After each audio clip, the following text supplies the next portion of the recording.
11:08 en las Islas Canarias. Esos son nuestros temas y la recomendación de que no os perdáis hoy el programa. Hay misterios interesantes que vamos a intentar desvelaros porque dicen que seguramente nos van a afectar. Nuestro teléfono 905 11 80 80, repetimos 905 11 80 80, y esta noche seguramente lo vais a necesitar.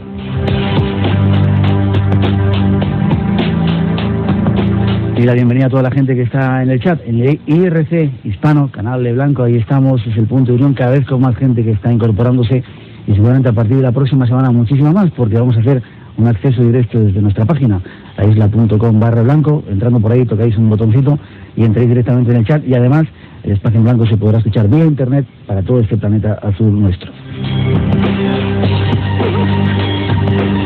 Y nos vamos hasta Barcelona para saludar a nuestro invitado. No sin antes agradecer a nuestro compañero Miguel Ripoll su trabajo, nuestro técnico allí en Barcelona. Gracias, Miguel, por el trabajo. Don Josep Guijarro, ¿cómo está usted? Muy bien, Miguel. Encantado, como siempre, de poder estar en el espacio en blanco. Un placer que estés con nosotros también. Y qué milagros de la técnica, parece que estás aquí al lado, ¿eh? Lo estamos en espíritu. Seguro, seguro. Flamante director de Karma 7, enhorabuena por esa remozada revista Karma 7 cada día más interesante. Enhorabuena. Muchas gracias. Estamos preguntando últimamente a nuestros invitados, ¿cuál es el misterio que más te ha llamado la atención en el tiempo que llevas metido en esto? Pues mira, has dado una diana al escoger hoy los friendship. Esto de los friendship, porque sin duda es la investigación personal, y no lo digo por decirlo, sino porque realmente lo siento, que ha transformado absolutamente toda mi vida. ¿Sí? ¿Tanto?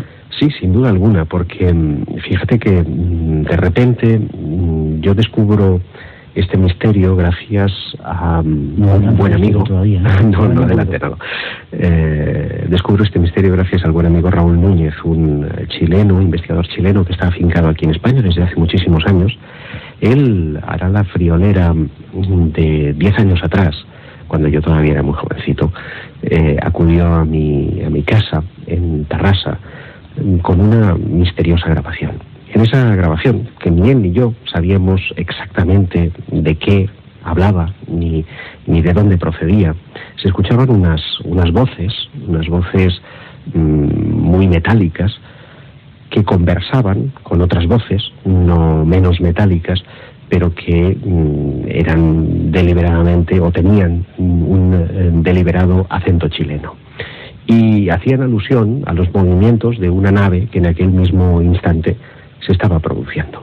Y guardé, sin más, esa cinta a la espera de que algún día pudiera recabar más datos de a qué pertenecía exactamente y a qué circunstancia podía estar aludiendo.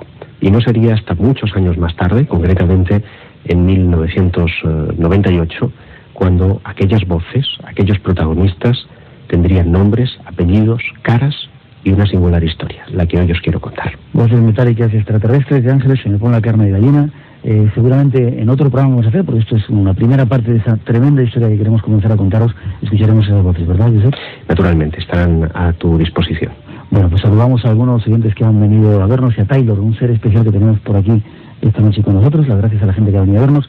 Y rápidamente nos vamos, antes de nada, hay un premio, una suscripción durante todo un año a la revista Karma 7. Y dirige nuestro invitado a la gente que esta noche participe en el programa llamándonos con preguntas. 905 11 80 80 es el teléfono, y nos vamos a descubrir misterios después de esa primera introducción que fue de nuestros compañeros.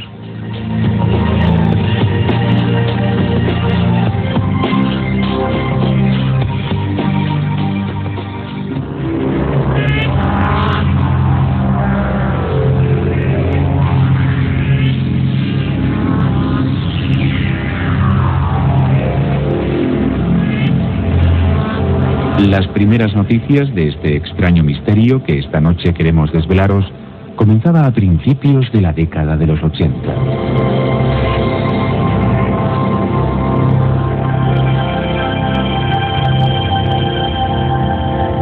El escenario, el cono sur americano, un refugio natural único.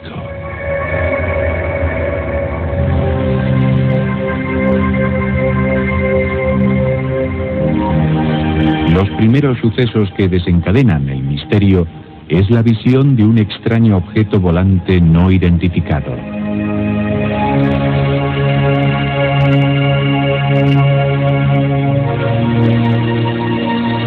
El ovni se mueve por encima de un barco de la Armada Nacional.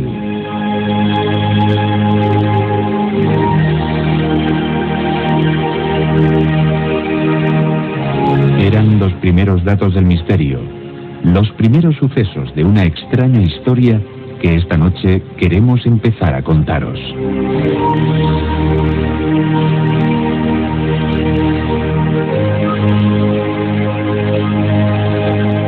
¿Estás de acuerdo, Josep, con la introducción, con los datos que vamos ahí? Pues perfecta, efectivamente. Corría el año 1984, para ser exactos, cuando un lugar conocido como el Faro Mitagües, situado al sur de la isla grande de Chiloé, en la parte más austral de Chile, del Chile continental, pues un barco capitaneado por un misterioso Héctor y de nombre Black Web, ese era el nombre del navío, estaba siendo objeto de una singular experiencia. Y es que... Espera, no te he preguntado nada y te has lanzado. Este es uno de los artículos que este mes sale en Karma 7, una profunda investigación que ha realizado.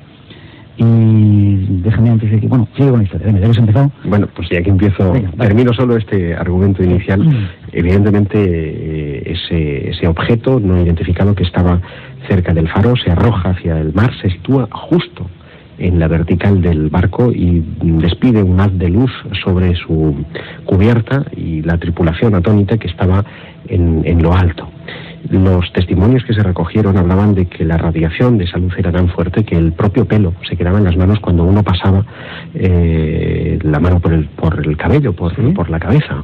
Incluso los aparatos empezaron a dejar de funcionar, los aparatos eléctricos. Fue así como otro barco muy cercano que estaba asistiendo a aquel inusual espectáculo y que empezó a ver cómo sus aparatos normales, convencionales de navegación empezaban a alterarse, que tomó una de las emisoras, en concreto una emisora de banda ciudadana, una emisora pirata, por entendernos, y trató de establecer una comunicación para pedir ayuda. Una suerte de SOS que no era técnicamente eso, porque lo que pedía en realidad era poder establecer un puente de comunicación entre este punto, situado al sur de Chile, y el norte, concretamente una población que se llama Iquique, donde supuestamente estaba su base.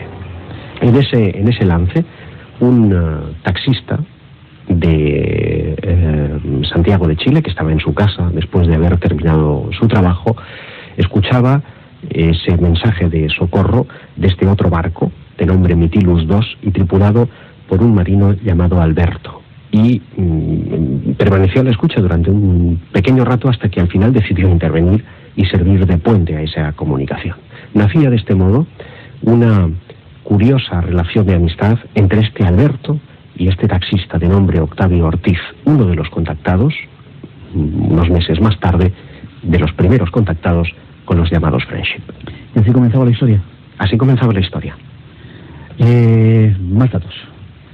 Pues, ¿Cómo continúa todo este asunto? Pues este asunto continúa, que este misterioso Alberto empieza a hablarle a Octavio y a su familia, a Cristina y a sus 3 hijas, Paula, Claudia y también Cristina, que,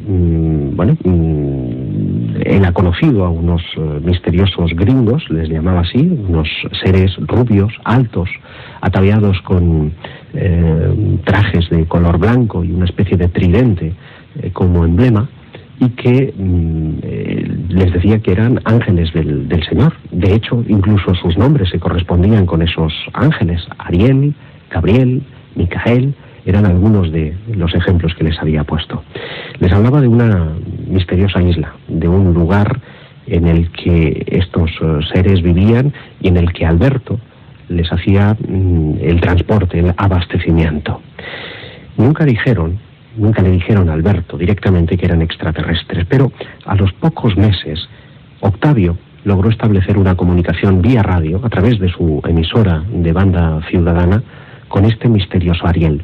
Y empezaría la singular aventura de este taxista y también de muchos otros ciudadanos de Santiago, puesto que estos ángeles, entre comillas, empezarían a dar una determinada serie de mensajes, primero personales, después para el mundo, una suerte de compendio, casi de religión, que ha quedado registrada en horas y horas. Se calcula que tienen más de 11.000 horas de grabación, y es que aquello se transformó, como también lo ha sido para mí durante todo este tiempo, en una especie de obsesión, porque era como muy sugerente, un paraíso en el que estos seres aseguraban poder curar todas las enfermedades. Un paraíso aquí en la Tierra, ¿no? Y un paraíso nada menos que aquí en la Tierra.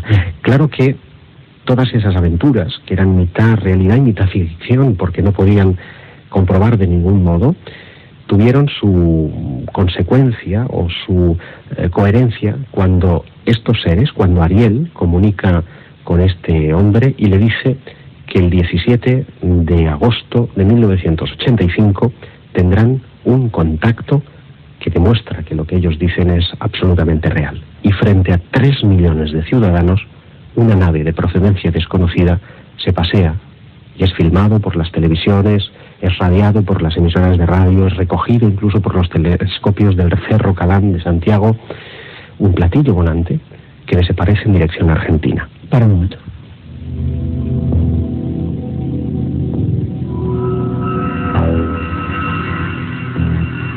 Antes de que sigas con la historia de Eusebio, quiero preguntarte algunas cosas. ¿A quién ya hablaban? ¿En castellano se comunicaban? Hablaban en castellano, sí. ¿Fueron vistas, aparte de por el taxista, por Alberto y Octavio, fueron vistos por otra más gente o no entraron en contacto? En realidad todavía no habían, con Ariel no habían entrado en contacto físicamente todavía. Las comunicaciones se consumaban en las frecuencias de banda ciudadana, de una emisora normalita, de las que podría tener cualquier radioaficionado en su hogar, y esta era una de las primeras cuestiones que técnicamente quería comprobar y vencer, si era posible una comunicación supuestamente a tantos kilómetros de distancia. Ya, 17 de agosto del 85, visto por 3 millones de personas. ¿Eso está registrado? ¿Hay datos todavía? Sí, los datos? En efecto, y cuando yo estuve visitando el año pasado, ahora era exactamente un año o un poquito más, el Santiago, traté de reconstruir las diversas fases de este primer avistamiento. Y descubrí con sorpresa que aquella grabación a la que yo aludí al principio correspondía ni más ni menos que a ese mismo día, al 17 de agosto de 1985, y que las voces que estaban registradas ahí eran las de Cristina, eran las de Octavio, y eran la de estos misteriosos seres que aseguraban tener una isla en el sur. Lo más sorprendente, Miguel, era que aquellos seres, quienes fueran, de donde fueran, anticipaban los movimientos que aquel objeto no identificado efectuaba justo en la vertical de la cordillera andina. Ellos decían, nos moveremos 5 grados hacia la cordillera, y el objeto, para pasmosa sorpresa de quienes observaban, se movía en esa dirección. Decían que el helicóptero no se acerque, y en aquel momento, en efecto, un helicóptero sobrevolaba el avión, que corre riesgo de que pueda quedar interferido, y en efecto, ese avión estaba en las proximidades. Que bajamos, y el objeto efectivamente volvió a bajar. Así, durante cerca de 2 horas, ni más ni menos. Y lo más sorprendente, fíjate, me decías, hay testimonios de ello. Yo me traje en aquella ocasión algunas fotografías que nunca antes habían visto la luz y que publicamos en el pasado mes de julio del año 98, para entendernos. Fueron fotografías sorprendentes de personas que, estando en los autobuses, saliendo al balcón de su casa, pudieron fotografiar sin ningún tipo de problema. Lo más sorprendente es que 3 astrónomos profesionales del Cerro Calán, dependiente de la Universidad de Chile, lograron fotografiar aquel objeto desde su telescopio. Y ¿sabes qué se veía a través de ese telescopio? Te quería preguntar, ¿cómo era ese objeto? Pues ese objeto era absolutamente lenticular. Estábamos hablando de una lenteja, para entendernos, y además despedía una suerte de antena zumbadora o de pequeño vapor que sobresalía de uno de sus extremos. Algo sorprendente si estamos hablando de una civilización sumamente desarrollada. Aquello ha quedado ahí registrado para la posteridad. Los astrónomos no pudieron explicar de qué fenómeno se trataba, y lo más sorprendente de todo, yo logré localizar a Gustavo Rodríguez, que a la sazón era el responsable de la investigación oficial que el gobierno chileno abrió, porque imagínate, un avistamiento que es observado por 3 millones de personas trae una consecuencia, y es que la prensa, tú sabes que los periodistas somos muy pesados, se puso pues a pedir respuestas, como ha pasado recientemente en España con los aerolitos, ¿no? Y entonces tanto han presionado que el gobierno, que no tenía ni esto clasificado, el asunto de los ovnis, ni siquiera como secreto, decidió iniciar una investigación para disipar las dudas. Y las sorpresas empezaron a llegar. no había uno, sino 5 objetos que el radar captó aquella misma tarde, y esos objetos se desplazaban desde el sur de Chile hacia la capital. Espacio en blanco. Un viaje al mundo de lo desconocido. Yo quiero hacer un mínimo paréntesis. No sé si te ha llegado esta semana informaciones. Dicen que este fin de semana en Zaragoza va a haber la presentación de un libro y de un contacto increíble, súper importante, que va a cambiar la historia de la humanidad. ¿Te ha llegado alguna noticia de esto? Pues no me ha llegado. Bueno, el otro día tuvimos una llamada de un personaje muy extraño, una voz así muy rara, decía que era una conferencia de Zaragoza y nos emplazaba un poco para la presentación de ese libro. Contaremos la historia. Pensaba que había alguna relación con todo esto, porque parece que están ocurriendo muchas cosas en el mundo y tienen Ya que lo mencionas, a mí no me deja de ser sorprendente que estos seres, los Friendship, se nos aparezcan en forma de ángeles cuando hemos tenido aquí en España un caso, Paiporta, ¿no? Efectivamente, y tú dices, están sucediendo ahora cosas muy singulares. Los ángeles de Paiporta vuelven al ataque. Sí. Están dando conferencias, están dando de nuevo su mensaje al mundo. Yo creo que estamos a las puertas de algo importante. Lo sabíamos, quizás sea el año del contacto, como decimos, el año 2000. Seguimos con la historia, que no quiero cortarte. 4 o 5 objetos se veían, lenticulares. ¿Qué más ocurrió después? Claro, imagínate, aquello es la bomba. Si tú tenías cualquier duda de que aquellos seres eran extraordinarios, después de que te hayan dicho que aparecen y encima lo hacen, pues aquello empieza a tener un tinte muy jugoso para tu propia curiosidad. Y Octavio, Cristina, sus hijas, hacen casi una vigilancia intensiva frente al aparato de radio. La radio está encendida las 24 horas del día y montan guardia para seguir comunicando con aquellos misteriosos ángeles. Es curioso porque las conversaciones que mantienen, algunas banales, las hacen con diferentes seres, como es lógico. No puede estar un señor frente al micrófono durante las 24 horas del día. Sin embargo, cuando se efectuaban los cambios, el uno y el otro podían estar manteniendo la conversación como si estuviera en antecedentes de todo lo que anteriormente se había dicho, como si existiera una especie de código o de acceso a una información de una forma no material. Es de aquí que Octavio Ortiz, este hombre, este taxista, enferma. Tiene un problema en el colon y cuando los Friendship, presuntamente por vía extrasensorial, se enteran de esta circunstancia, le invitan a que deje todo, su trabajo, su casa, y se vaya con ellos a la isla. Le prometen curación. Y Octavio, casi sin dudarlo, obedeciendo a ese instinto interior, lo deja todo, su casa, se lleva a las niñas, a su mujer, y viaja hasta Puerto Montt, el punto continental más al sur de Chile. Pero una vez allí, se lo piensa y dice, caramba, esto es un viaje solo de ida. ¿Seré capaz de sobrevivir con toda la herencia que dejo detrás, con todos mis recuerdos, con todas las vicisitudes vividas? Y entonces se asusta y regresa. Y eso le ocurre durante 2 veces más, es decir, durante 3 veces ha bajado al sur y ha subido a Santiago pensando que no era la acción correcta. A tal punto que en una de las comunicaciones, los Friendship, Ariel concretamente le dice, bueno, no temas tanto, ya que tú no eres capaz de venir hasta nosotros, nosotros te vamos a mandar a alguien.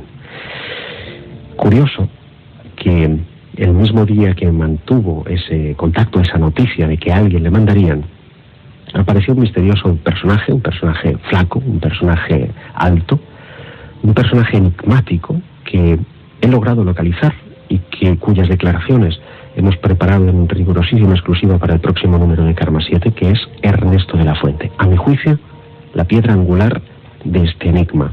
Ernesto de la Fuente es un ingeniero de sonido, el introductor de la televisión en Chile, es reportero de guerra, estuvo en el Vietnam sirviendo al lado como informador de los norteamericanos, y este hombre ha tenido una vida muy tumultuosa que le llevó finalmente hasta el sur de Chile. Después de una separación y de que volviera a casarse y con esa mujer se suicidara, decidió olvidar sus penas y marcharse a un lugar alejado. ¿Y qué alejado pueden ser las islas del sur de la Patagonia? Hasta ese remoto lugar se fue, compró una finca y mataba sus largas horas de soledad estando frente al aparato de radio. Fue allí, en ese aparato de radio, donde vio como los ganaderos, los campesinos locales, trataban de engañar a una suerte de ganaderos misteriosos, que eran nórdicos, que eran rubios, eran altos y que se llamaban Friendship. ¿Qué hacían? Les vendían el ganado a un precio muy barato. Entonces él hizo una especie de llamada, es decir, gringos, no se dejen enredar, mis compatriotas les están enredando. Y en una de esa localidad. Vamos a dejarlo ahí con la tormenta, porque tenemos que dar una información. Además, hay gente que está grabando nuestro programa, les damos un segundito. Con la tormenta retomamos dentro de nada. ¿Estás bien ahí en Barcelona, en nuestro estudio? Estamos fantásticos. Vale, pues espera un poquito que ahora venimos.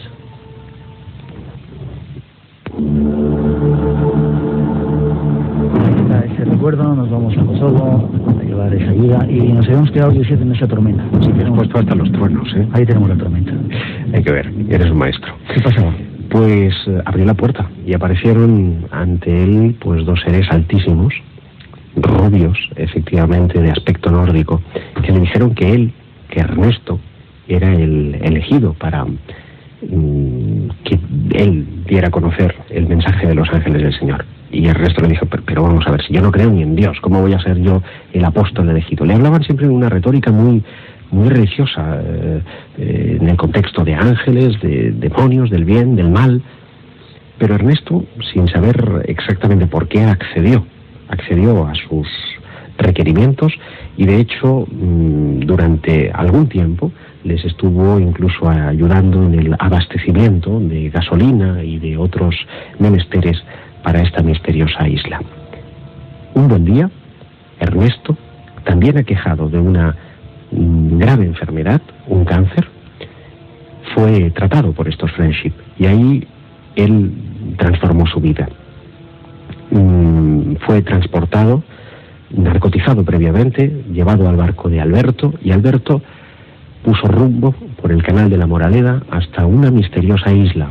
Dice que llegado a un punto esa isla está dotada de una especie de guía previa, que el barco está siendo guiado electromagnéticamente hasta las puertas de una bahía. Esta bahía es una bahía de acceso subterráneo y allí hay una frenética actividad, una red de túneles con 7 estancias. Algunas de ellas son templos, 5, una por cada elemento, y una última estancia, misteriosa estancia, donde supuestamente residen los ángeles del Señor y donde las condiciones atmosféricas, según le explicaron, eran absolutamente distintas al resto de las estancias. Allí se estaba desarrollando una actividad en términos de trabajos oceanográficos. Se sintetizaban algas como alimentos que eran después vendidas en el mercado norteamericano y se estaban efectuando diversos trabajos de prospección submarina.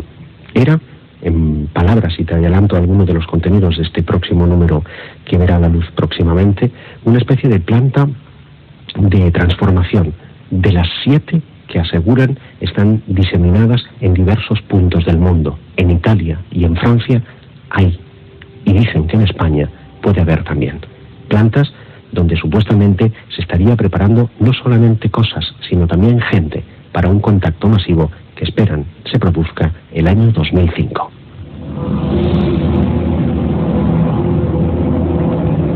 Esta es parte de la historia de los Friendship. Seguimos adelante, hay más cosas que contaros, lo vamos a hacer después de esa segunda introducción que preparan nuestros compañeros. 905 11 80 80. Nuestro teléfono por si queréis preguntar. Hay muchas más cosas, más misterios que queremos esta noche descubriros.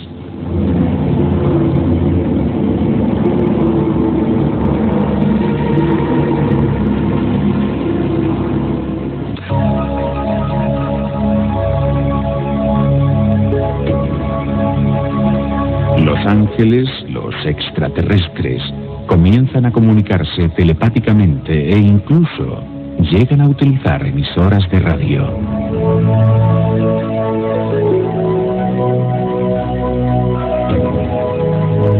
Los americanos mandan aviones a sobrevolar las islas, quizá buscando una misteriosa comunidad.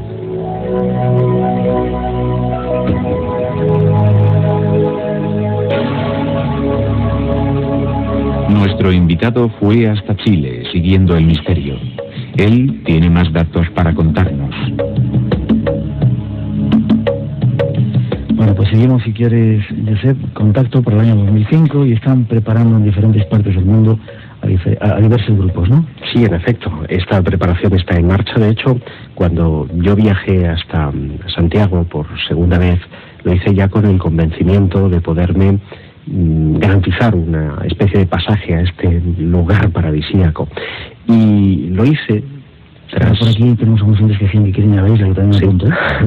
Tras conocer que Ernesto de la Fuente, tras esa experiencia que yo te relataba, él lo pusieron en una especie de camilla, en una especie de templo por el que él podía ver el mar por sus ventanas, un prisma descomponía la luz y, bueno, pasaban toda una serie de cosas fantásticas.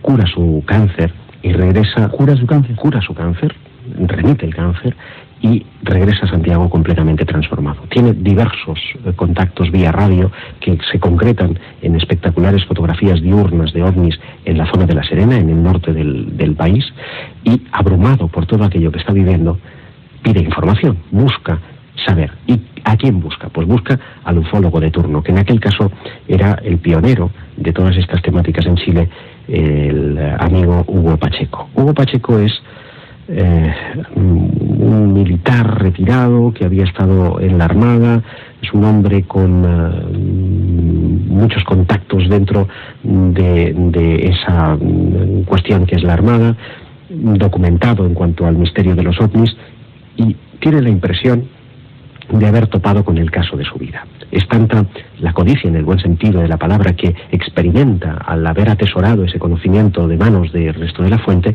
que no puede callarlo y lo empieza a contar. Y se lo cuenta ni más ni menos que a un joven investigador, sociólogo, para más datos, Rodrigo Fuenzalida. Y Rodrigo, prendado por aquella historia, ni corto ni perezoso, se compra una emisora de radio, busca la frecuencia que le dice Hugo Pacheco y establece comunicación con los Friendship. Aquello no era una alucinación de uno, era algo que cualquier persona podía comprobar, que en aquella frecuencia se estaban dando extraños mensajes.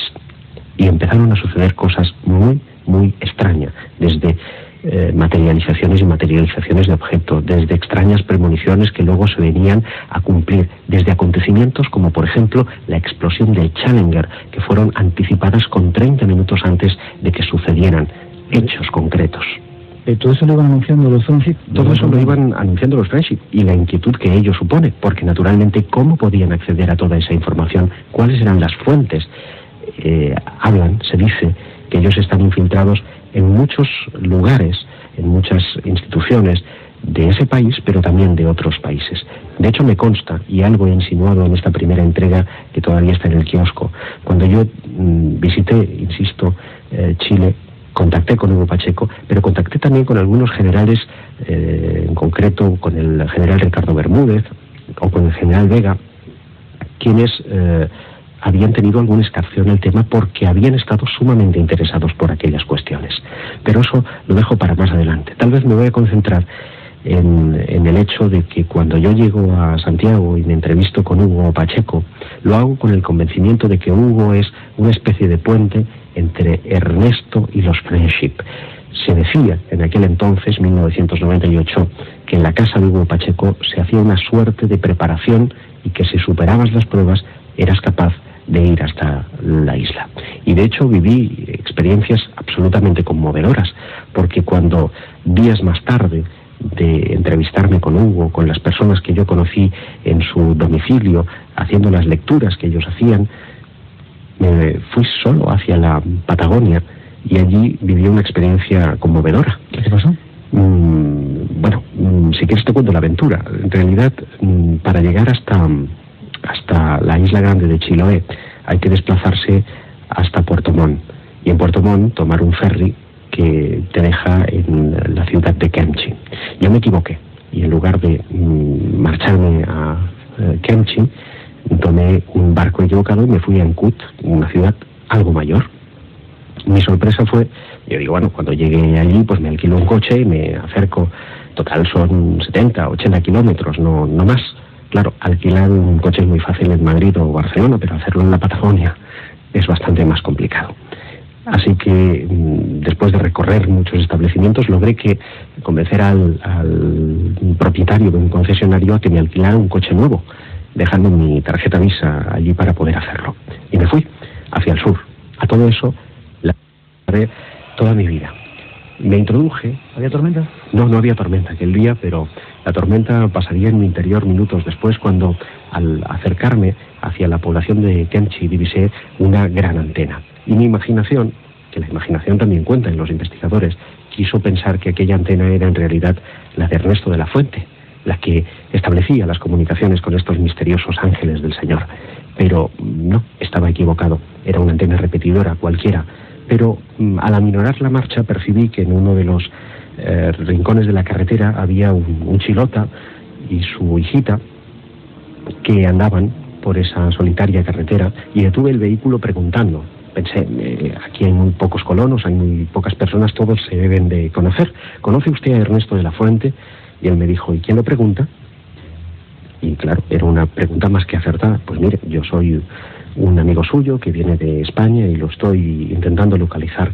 Mire, se ha pasado, ande 3 kilómetros atrás y hay un fondo Taikemo, adéntrese hacia él y hay una casa negra y grande. Esa es la del señor Ernesto de la Fuente. Así que sin ni corto ni perezoso, di vuelta al automóvil, me introduje hacia ese corte del camino, y allí habían 3 tipos que yo no había divisado antes. No sé si es que no estaban o sencillamente no había reparado en ellos. Y estaban esperando a alguien o algo. Me detuve, eran leñadores, y les volví a preguntar, ¿es esta la entrada para el fondo Taikemo? Busco al señor Ernesto de la Fuente. Y me volvió a decir, ¿quién lo pregunta?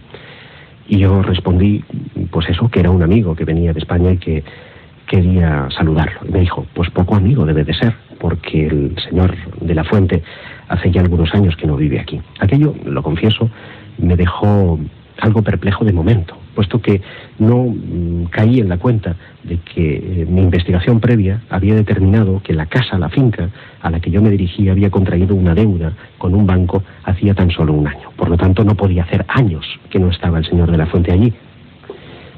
Aún así, yo insistí que quería llegar hasta el lugar, y curiosamente uno de aquellos leñadores se brindó a acompañarme hasta dentro. Y lo subí al coche, sin recelar ni un minuto, o haciendo gala de un extraño instinto. Subí y nos adentramos por un camino estrecho, angosto, no asfaltado, repleto de charcos porque había llovido muchísimo la noche anterior. A mitad del bosque, de una forma extraña, que el leñador, que me estaba hablando de leyendas locales, de monstruos y vete a saber cuántas cosas más, me pidió que quería apearse. Y se quedó allí, solo, en la oscuridad, dejándome solito con aquel camino estrecho, diciéndome que una casa negra y grande sería la advertencia de que era la casa del señor de la Fuente. Y tiré solito, hasta que realmente el destino quiso jugarme una gran mala pasada. Y es que en medio de aquel paraje, solo, las luces se apagaron de mi coche. Pensé que me había quedado sin batería, una estupidez, porque cuando el coche está encendido no puede quedarse sin batería. Le quité las luces largas, que era lo que llevaba en aquel momento, le puse las cortas, y las cortas volvieron a atenuarse. Y cuando ya estaba a punto de bajar del vehículo para levantar el capó e intentar ver alguna cosa, el motor del coche empezó a acelerar sin que yo tocara los pedales, solo. Me asusté muchísimo. Quise imaginarme que faltaban pocos segundos para que bajara el platillo volante y me llevara a aquella maldita isla. Y no hice otra cosa que ir marcha atrás y marcharme de la forma que pude de aquel paraje hasta el día siguiente, cuando la luz del sol iluminara también mi destino.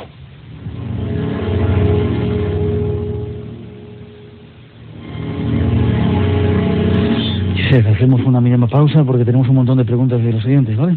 De acuerdo. Te pido brevedad porque nos queda muy poco tiempo. ¿Cómo es la isla? Nos preguntan. ¿Dónde está? ¿Cómo viven?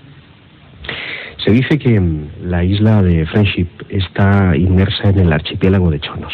Este archipiélago está compuesto por más de 2000 islas, y eso es lo que dificulta tremendamente su ubicación. Nadie sabe a ciencia cierta dónde se encuentra ubicada. Yo he recogido últimamente datos muy importantes que, por razones que ruego comprendas, no puedo revelar todavía, pero me hace pensar que ni siquiera Friendship sería una isla.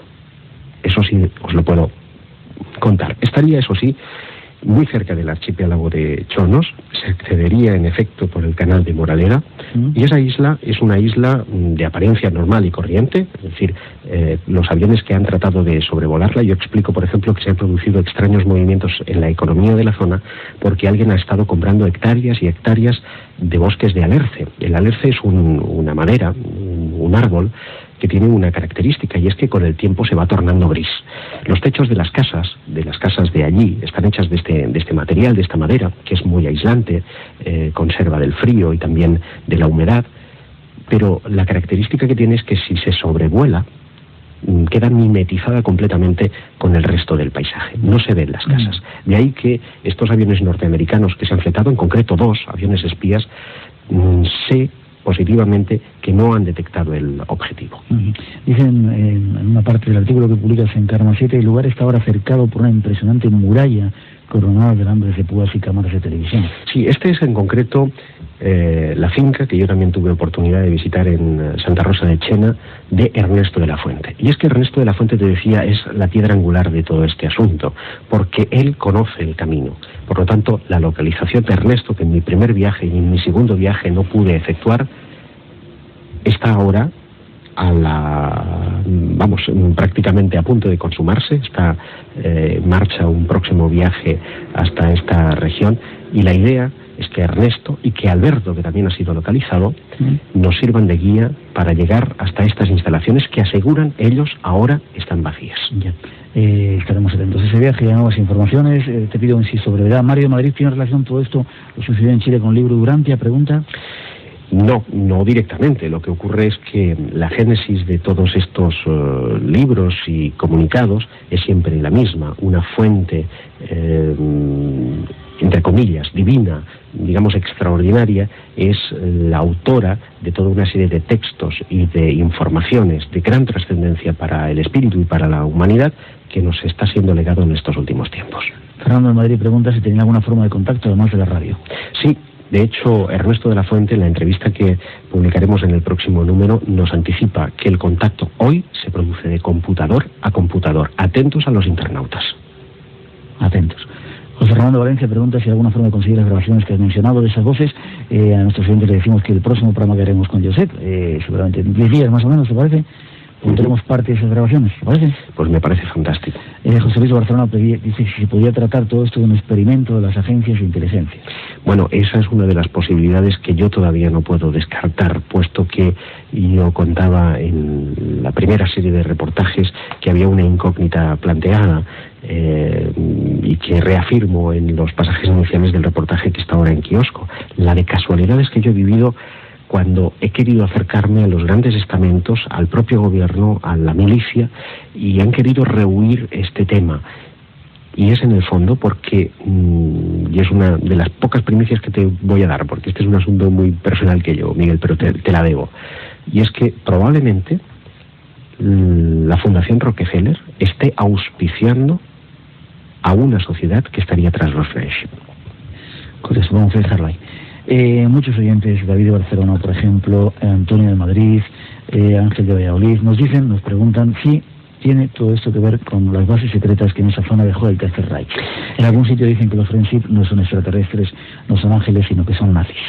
Sí, en efecto, Guillermo Aguilera, que es un corresponsal en Argentina, ha estado localizando a un aventurero, Camilo Valdivieso, quien asegura que los Friendship no serían otra cosa que nazis. Y esta es otra de las vías que yo tampoco puedo naturalmente descartar. Hay quienes dicen que después de la Segunda Guerra Mundial, un grupo de científicos nazis habría podido crear una microsociedad en aquel país.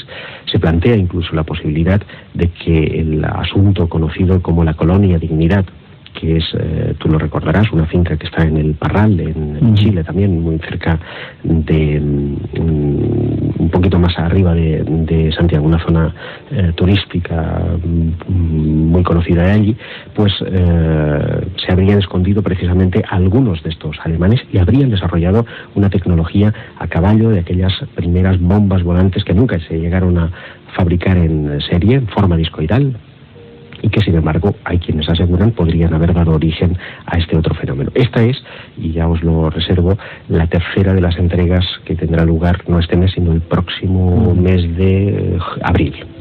Hablabas, Josep, aunque vamos a seguir el tema, de un mensaje. ¿Cuál sería, así a grandes rasgos, el mensaje que traerían esos, vamos a llamarlos ángeles por el momento? Si tenemos que creer en lo que nos dice Ernesto en esta entrevista y en los mensajes que yo mismo he empezado a recibir, anticipo cosas, esta gente estaría aquí para transformar, para mutar a la sociedad. Curioso, ¿no?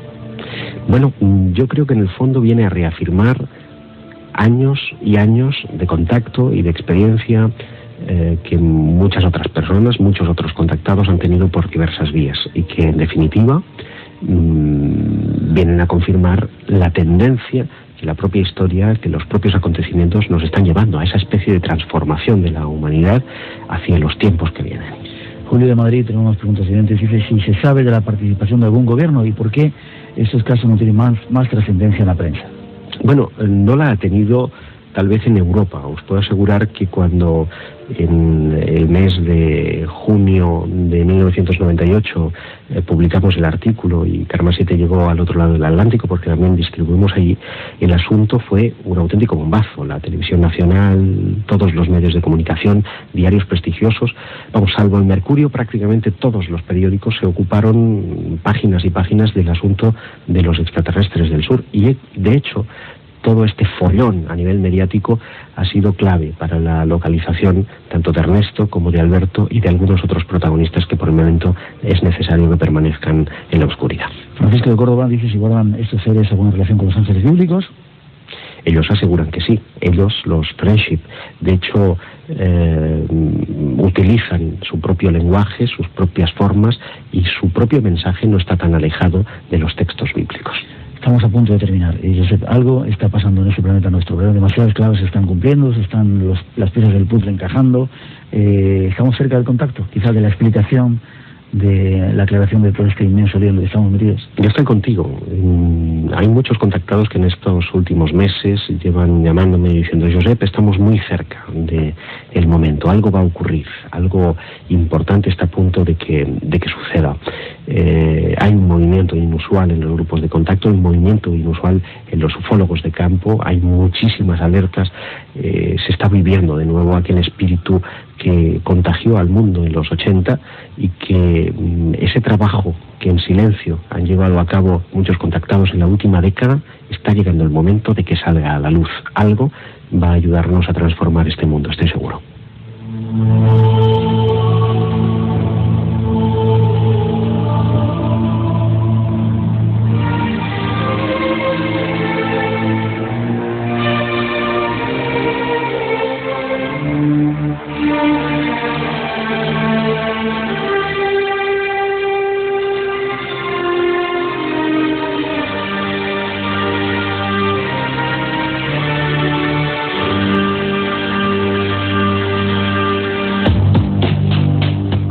Josep, dentro de poco, cuando regresemos de ese viaje que nos tiene ahora ocupados, nos va a tener ocupados en la próxima semana, dar esas voces, ofrecer esas voces y dar más datos, más toda la información que podamos de ese grupo, de ese friendship y sobre todo de lo que están haciendo, porque quizá tengan que ver mucho con nosotros, ¿verdad?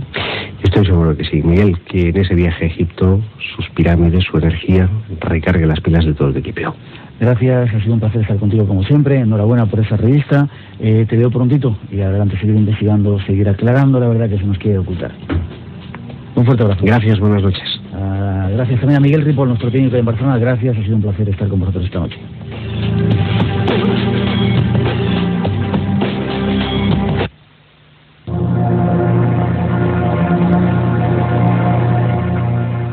Karma 7 les presenta ahora en exclusiva la grabación de aquellos hechos.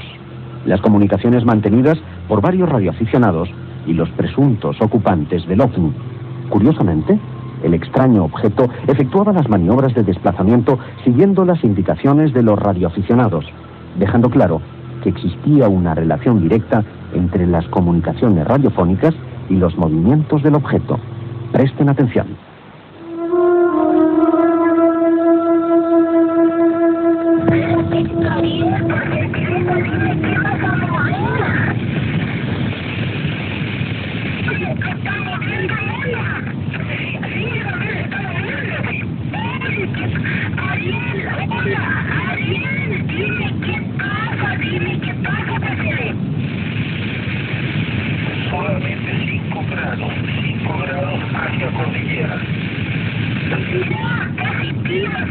vi, que se movió 5 grados de cordillera, pero dime por favor, Alberto, ¿está bien, José?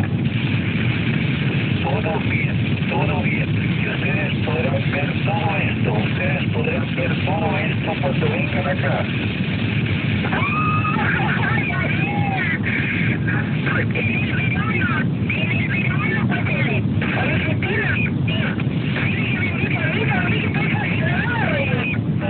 Oye, tú sabes que ahora digo, Dios mío, oye, pero yo no sé qué pasa. Ahora que estoy gritando entero. Escúchame bien. Eso me está copiando, Mira, casi. Pero David, oye, ¿qué cosa estás viendo? Oye, patrón, oye, mira. Hice como el picante, pero espérate, mantén, por favor. Mira, al norte nomás, al norte hacia el cielo. Hola, atento, Ariel. Hola, Ariel, atento, Friendship. Hola, Friendship, ¿estás copiando? Mira, la guitarra. Hola, atento, Friendship, ¿estás copiando? Una Biblia a mano, revisa el Apocalipsis.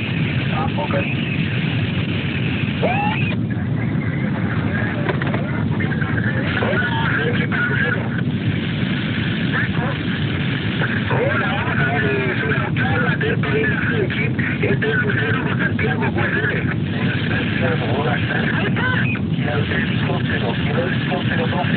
que no se acerque.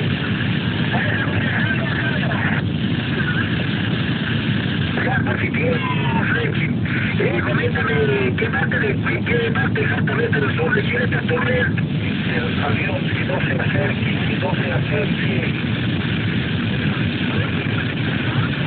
Nadie puede avisarle por ver.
Alrededor del minuto 3 de la grabación, los Friendship, que al parecer pilotan el objeto, advierten que no se acerque un avión. Según la exhaustiva investigación que hemos efectuado, 2 aviones, efectivamente, fueron testigos cercanos de este objeto. Campos magnéticos, Una isla a más de 3.000 kilómetros de distancia y que nadie ha sido capaz de encontrar.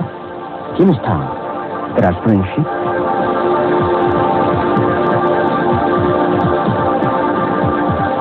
¿Se trata realmente de voces extraterrestres? ¿Un experimento de control mental? ¿Qué garantías tenemos de que la grabación corresponda al avistamiento de Santiago en 1985 y no se trate de un fraude? ¿Hay antecedentes de otros contactos a través de la radio?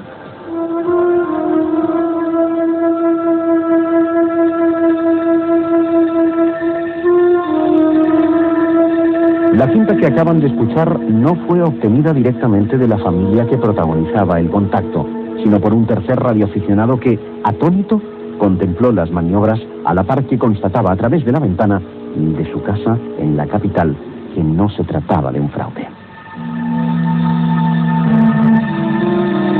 Además, la comparación entre las voces conseguidas en Chile y las obtenidas de contactos vía radio son realmente sorprendentes.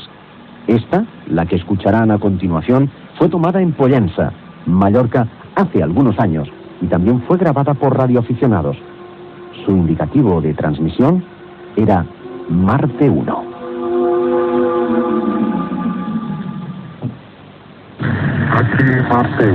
Aquí Marte, efectivamente recibí, pero solamente el final de la última comunicación, con interferencias con amigo Porari. Ahora quiero contestar lo que lo prometí. Nosotros, Marte, cumplimos. Quiero contestar una pregunta. Tomar nota de aquella, puesto que la contestación nos sorprenderá. Amigo Porari decía al principio, queremos verte. Eso es la pregunta que todos nuestros amigos nos están haciendo. Ahí está la pregunta, la contestación a la pregunta. Amigos Polaris, amigos Veloz, amigos Mercurio, que desgraciadamente no podemos oír. Ya estamos entre vosotros.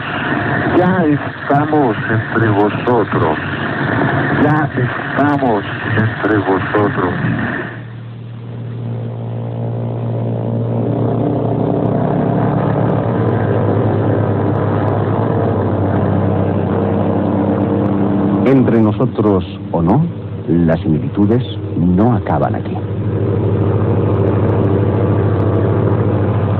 Dentro del controvertido asunto Humo, también se consiguió una voz telefónica de uno de estos seres que coincide incluso en su aspecto físico con los misteriosos Friendship.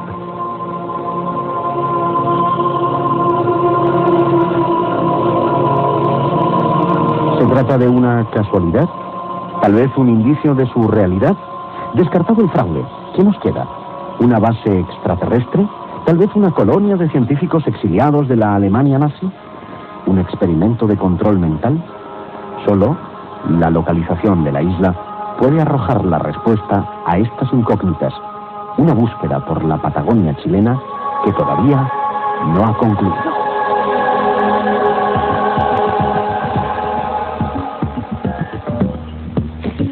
Algunos de ustedes seguramente ya habrían tenido oportunidad de escucharla. Otros, sin duda, habrán quedado estupefactos. Y es que no se encuentran documentos como estos todos los días. ¿Quieren ustedes opinar? ¿Creen en ello? ¿No lo creen? ¿Han tenido experiencias similares? 93-780-9113 y 93-780-9114. Son las 3:42 minutos. Damos paso a la publicidad y esperamos sus llamadas. Mundos desconocidos. Mundos desconocidos.